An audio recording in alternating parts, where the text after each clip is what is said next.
በመድራችን እንደ ኦርቶዶክስ ጠማማ የለም። እችን ቃል እንዳትረሷት። ምናልባት የዛሬ 10 ዓመት ምናምን ክርስትና የሚባል እምነት በነበር ወይ በኢትዮጵያ ላይ የሚል ቃል ሲነገር ትሰማላችሁ። ምናልባት አንድ ሙስሊም ክርስቲያን ሲገድል ለእምነቱ የጸደቀ ጽድቅ የሰራ ነው የሚመስለው። እስቲ ወንድ ከሆን ከነጋቢ ከነነጠላ መድረክ ላይ ኢየሱስ ጌታ ነው በል። ኢየሱስ ጌታ ነው ማለት ጋኔኑም ይላል፣ ምንም ጥርጥር የለውም ነው። ሰላም ጤና ይስጥልኝ። እንዴት አላችሁ? የኢዮአብ ሚዲያ ተከታታዮች፣ እንግዲህ ኦርቶዶክስ ከ10 ዓመት በኋላ ትጠፋለች እያሉ ነው። ሁላችሁም በቅድሚያ ይሄን ፕሮግራም ከመጀመራችን በፊት ኦርቶዶክስ አትጠፋም እያላችሁ ኮሜንት ጻፉ። ማርያምን በአንገት ማተብ ያሰርክ ሁሉ የተዋህዶ ልጅ ይሁን ይሄን አድርግ። ኦርቶዶክስ አትጠፋም። ቢያንስ ከ2000 በላይ ኮሜንት በዚህ ኦርቶዶክስ አትጠፋም ማለት አለበት። ከ10 ዓመት በኋላ ይህንን ሀገር መስረታ ይህንን ሀገር ለዚህ እንዲደርስ ያደረገች ለሀገሪቷ ተጠሪ የሆነች የኢትዮጵያ ኦርቶዶክስ ተዋህዶ ቤተክርስቲያን ዘመናዊነት ሳይኖር ስታስተምር የነበረ ብዕርና ቀለም በጥብጣ ስታዘጋጅታ ትውልዱን እያስተማረች ቤተ መንግስቱንም ቤተ ክህነቱንም እያስተዳደረች የመጣች ይህች ኦርቶዶክስ ተዋህዶ ከ2000 በላይ ዓመት ያላት ይህች ኦርቶዶክስ ተዋህዶ ቤተክርስቲያን ከኢትዮጵያ የዛሬ 10 ዓመት በኋላ ክርስትና ነበር እንዴ ይባላል የሚሉ አካላቶች ወጥቷል። በጣም ያሳዝናል። ለሁሉም ልብ ይስጣቸው። ይህንን በስፋት እንመለከታለን። በሙስሊሙ አስተምሮ ደግሞ ቁርአኑ ላይ ያለው ሌላ በቃል የሚናገሩት ሌላ እያሉ ወንድሞቻችን ያነጻጽራሉ። ያን እንመለከታለን። በእስልምናው በጣም ያስደነገጣቸው አንድ ጉዳይ እንዳለም ተሰምቷል። ያንን በጋራ የምናይ የተለያዩ አስተማሪ ነገሮችን ደግሞ የምንመለከት ይሆናል። እስከ መርሃ ግብሩ ፍጻሜ አብራችሁን ቆዩ። ይህ ቪዲዮ ለብዙዎች እንዲደርስ ላይክ አድርጉት። ኦርቶዶክስ አትጠፋም መጽሐፍ ግዴታ ነው፣ እውነት ግዴታ ነው። ላይክ አድርጉት። ምናልባት ቤተሰብ ያልሆናችሁም ሰብስክራይብ በማድረግ ቤተሰብ ሁኑ። እንግዲህ እስቲ ይህንን ቪዲዮ በመጀመሪያ ተመልክተን እንመለስ። ይህንን ወስላስቲ የሚለውን ሰምተን እንመለስ። እችን ቃል እንዳትረሷት። ምናልባት የዛሬ 10 ዓመት ምናምን ክርስትና የሚባል እምነት በነበር ወይ በኢትዮጵያ ላይ የሚል ቃል ሲነገር ትሰማላችሁ። ሞትክን አታርክሰው፣ በእንግድነት መጥተህ አሳርፉኝ ብለህ ቅዱሳን ጻድቃንህ አቃለህ አየንህ።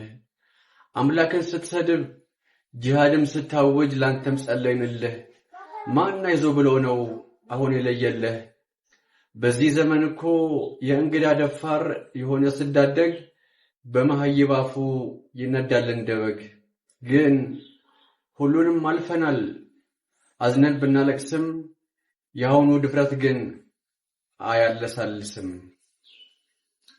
እምነቷ ሲዋረድ ይሁን ያልፋል ባለች፣ ሀገር ሲተራመስ ምህላ በያዘች፣ ከሀገር ክፉ እንዲርቅ ጾማ በጸለየች፣ ልጆቿን ሰብስባ ይቅር በሉ ባለች፣ ፍቅር ባስተማረች ምኗ ቀሎ ይሆን በአንተ የተደፈረች?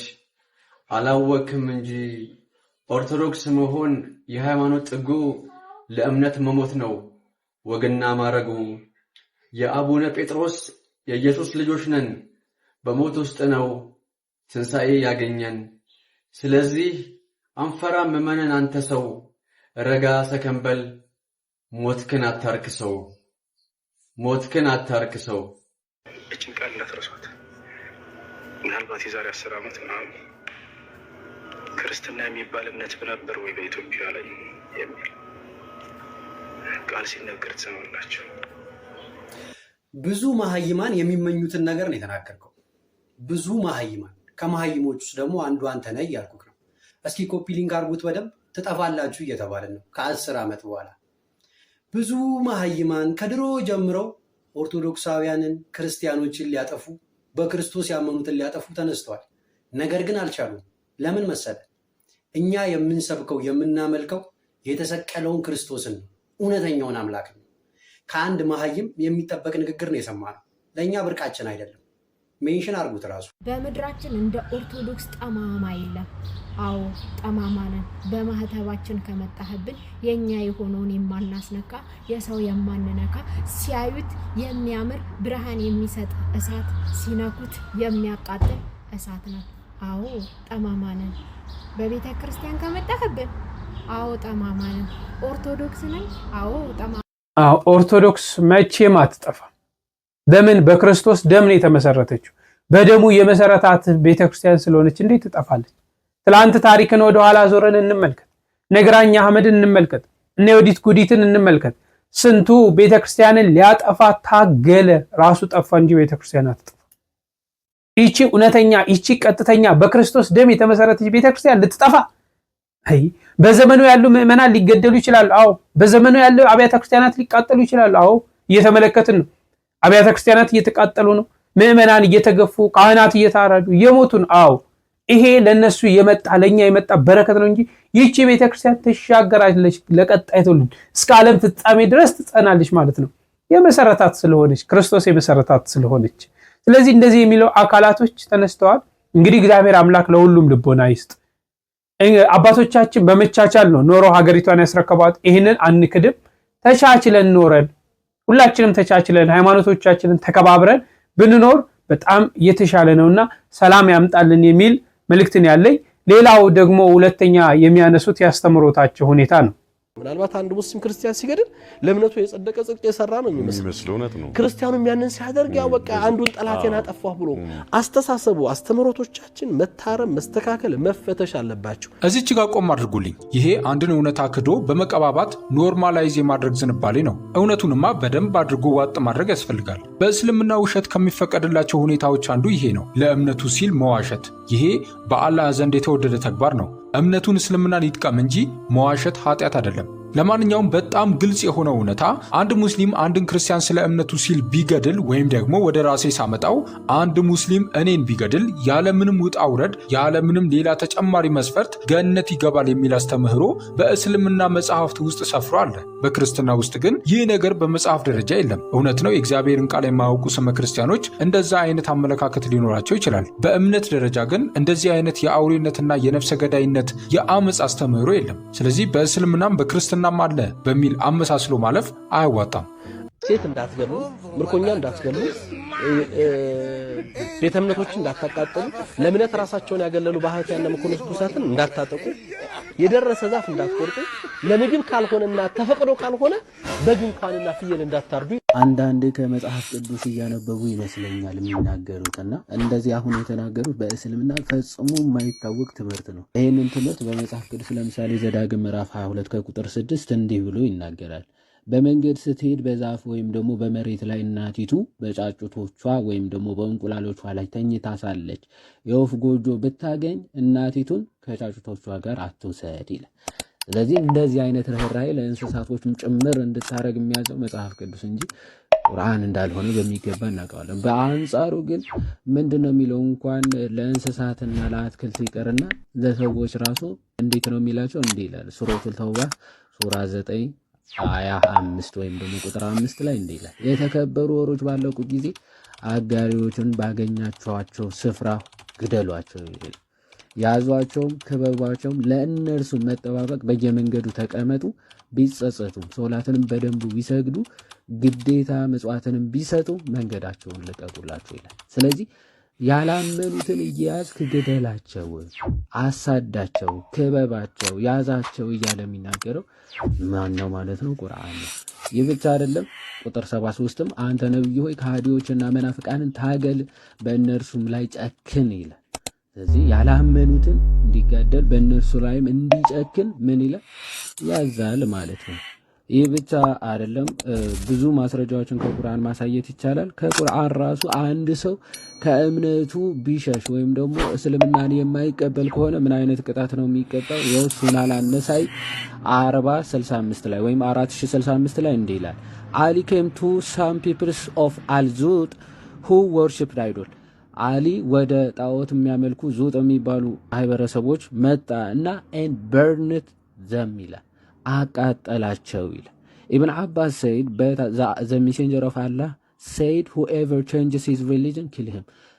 መሐመድ ግን ያለው አቃጥሏቸው ሳይሆን ግደሏቸው ነበረ ብላ፣ አሊ ግን ቁማቸው ነበረ ያቃጠላቸው፣ እምነታቸውን የቀየሩት ማለት ነው። ሌላው እምነታቸው የቀየሩት አንገታቸውን በመቅላት ሊገደሉ እንደሚገባ ኢብን ማሊክ እንዲህ ብሎ ይናገራል።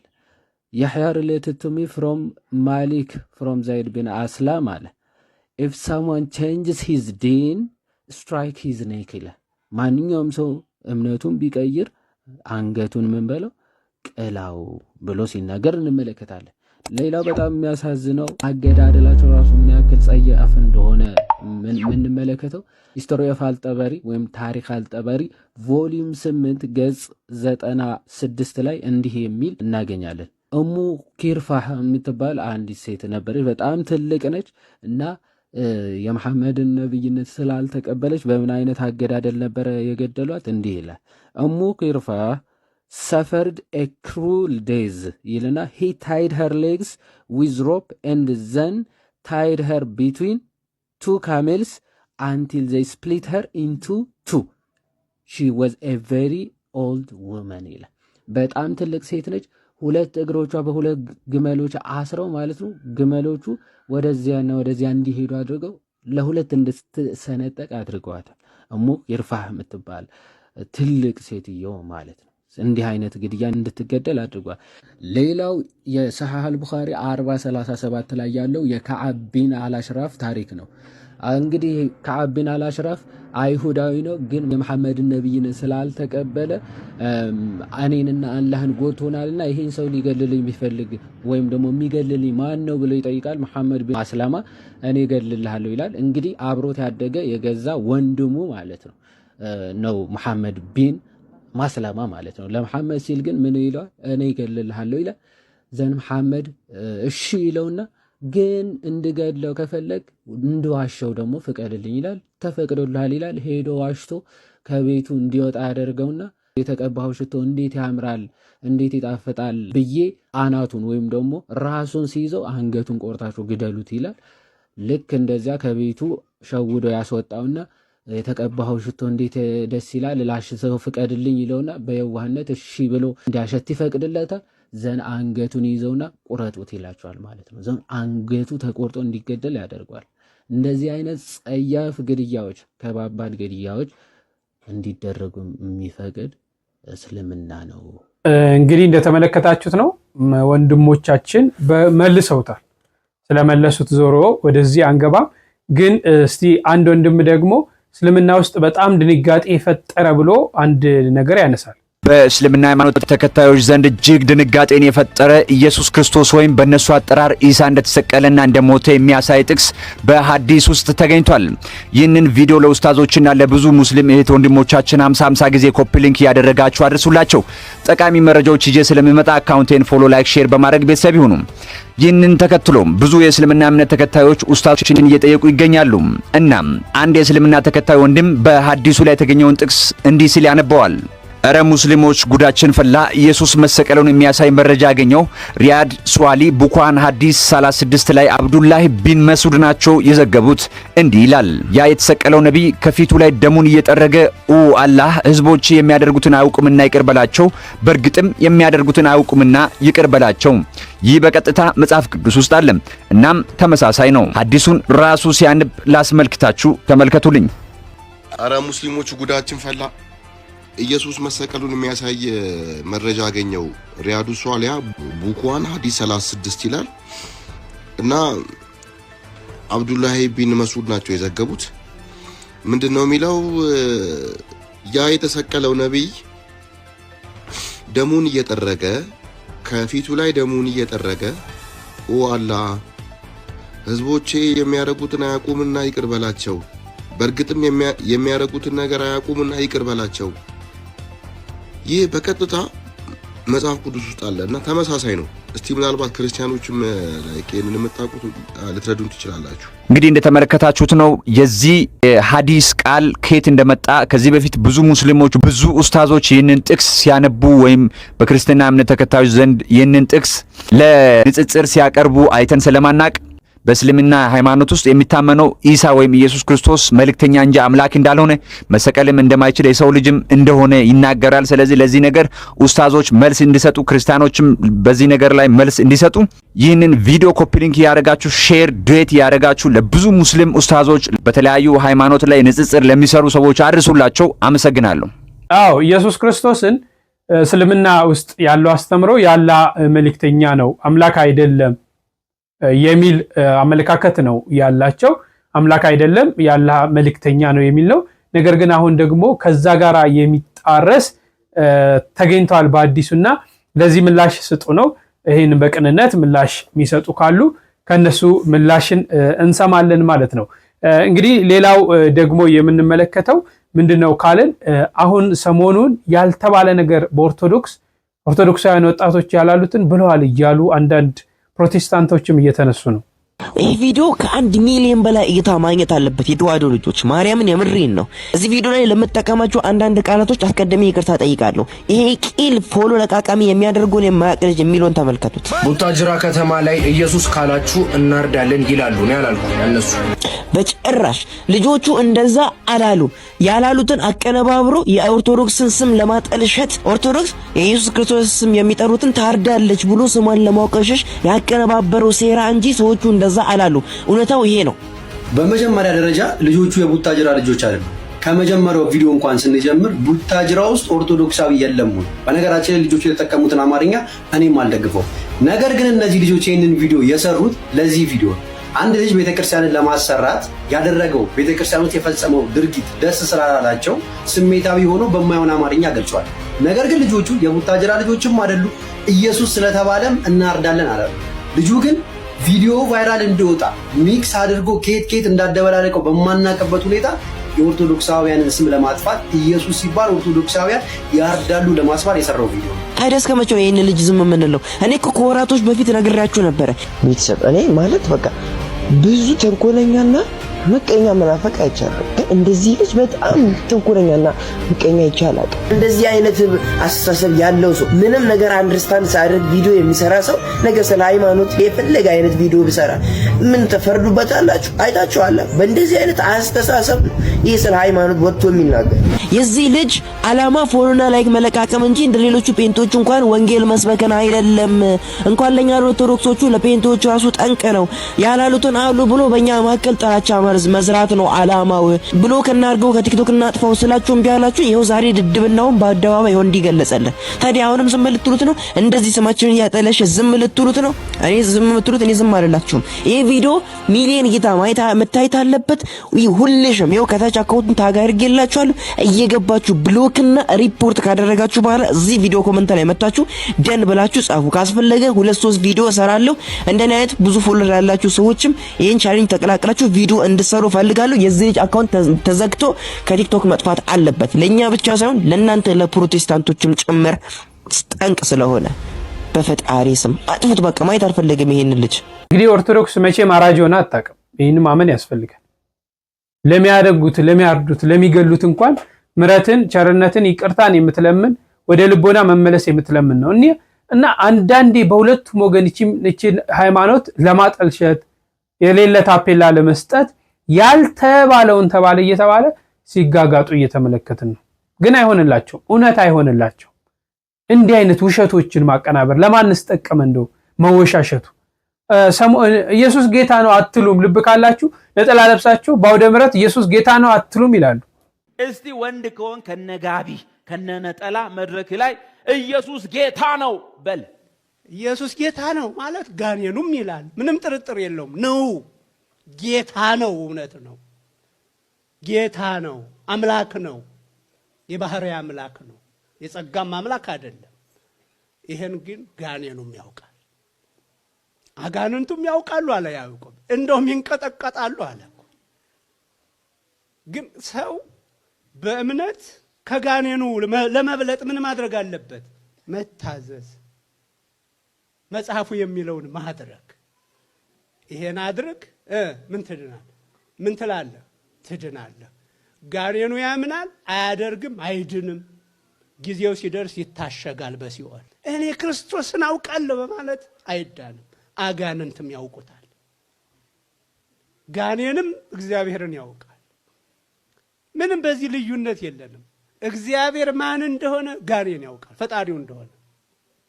ክርስቶስ ሰው በሆነ ጊዜ እንኳን አንተ ቅዱሱ የእግዚአብሔር ልጅ ኢየሱስ እንደሆንክ አውቄሃለሁ አለ። ማን ነው ይሄን ያለው? ጋኔኑ። ሰው ከጋኔን የሚለየው የሚያምነውን እግዚአብሔርን ይታዘብ። ባልንጀራህን እንደራስህ አድርገህ ውደድ ሲል በቃ ሰው ለሆነ ሁሉ በጎ ነገር ያስባል፣ በጎ ይናገራል፣ በጎ ነገር ያደርጋል። ስለዚህ ከጋኔን ተሻልን ማለት ነው፣ ከሰይጣን ተሻልን ማለት ነው። ይሄን ካላደረግን ግን እዚህ በመሰብሰባችን ክርስቶስ ብለን በመጥራታችን አንድንም። ክርስቶስ የእግዚአብሔር ልጅ እንደሆነ በመመስከር ብቻ አንድንም።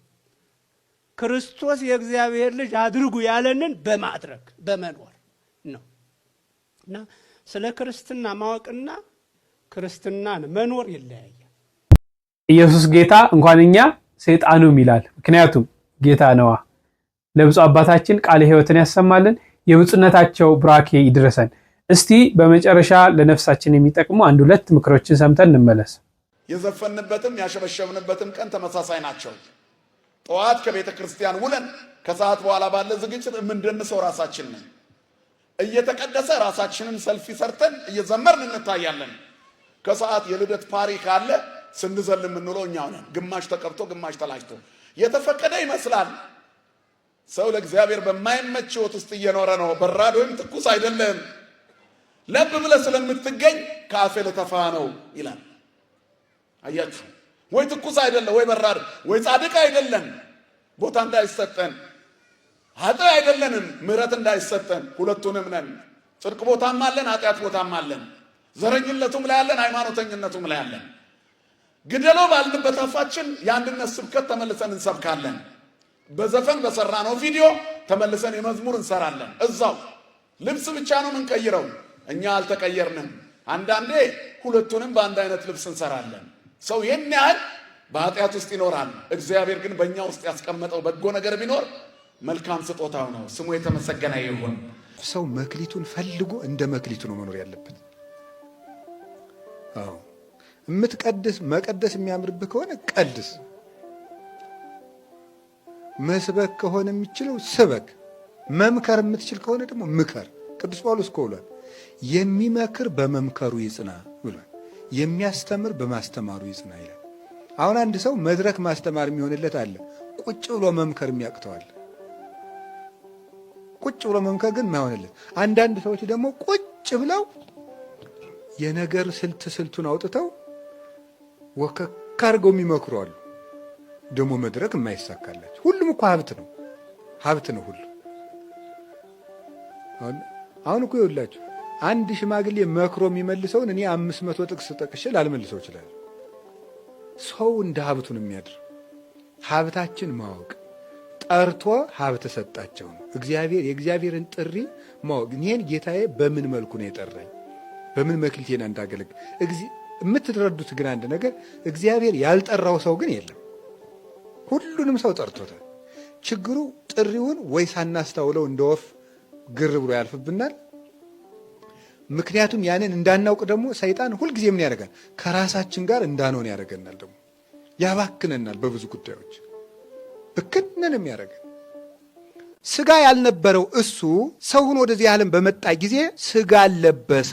በዚያ ስጋ አይሁድ የወደዱትን ሊፈጽሙበት ያዙት። ያ መያዙ በአጋንንት እጅ ተይዘን ለነበርነው ካሳ ይሆን ዘንድ ነው። ምራቁን እትፍ ብሎ የዕውራንን አይኖች ያበራ ዘንድ አፍን ምራቅን ፈጠረ። ለራሱ ከድንግል ማርያም ማኅፀን ነሳ። በፍርድ አደባባይ መስቀል ሊሸከምበት 2 እጆቹን ለራሱ አዘጋጀ። አጋንንትን አስወጥቶ ጻው መናፍስት ርኩሳን እያለ ሊሰድበት አንደበትን ፈጠረ። ከጲላጦስ ሊገረፍበት ለራሱ ጀርባን አዘጋጀ። ቀና ባለ ጊዜ ነፋሳት ጸጥ የሚሉትን ስጋ እንቆርበዋለን። አጋንንት እረ እንዳታጠፋን እኛ ካንተ ጋር ምን አለን የሚሉት ያን ስጋ እንቀበለዋለን። በባህር ላይ እንደ መሬት የተራመደውን ያን ስጋ እኛ እንቆርበዋለን። ሐዋርያት በተራራ ላይ ወጥተው በፊቱ ባበራ ጊዜ እንደ ሻሽ የተነጠፉለትን ያን ስጋ እኛ እንቆርበዋለን። መላእክት ሊያዩት የማይደፍሩትን ሰብአ ሰገል የገበሩለትን ያን ስጋ ነው የምንቆርበው። ሞትን እንዳሮየ አንበሳ ጥርሱ ስብርብር ያደረገውን ያን ስጋ እንቆርበዋለን። ይሄ ስጋ የእናቱን ማኅተመ ድንግልናዋን ሳይፈታ መቃብር ሳይከፍት የወጣ በተዘጋ ቤት ሳይከፍት የገባ ሞትን ያሰረ አጋንንትን የቀጠቀጠ በክብር ያረገ መላእክት የሚሰግዱለት አብ የመሰከረለት ከአብ ጋር በክብር አንድ ለመሆን የበቃ ይሄ ስጋ ነው የሚመጣው።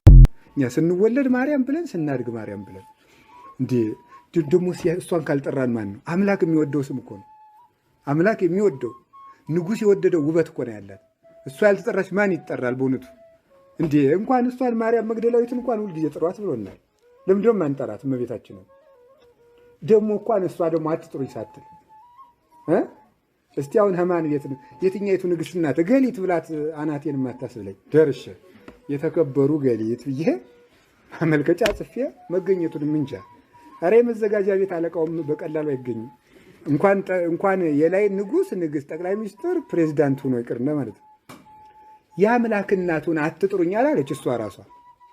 የአምላክ እናት በምድር ላይ አምላክን ወልዶ የማሳደግ ሀብት ያላት ማርያም ብቻ።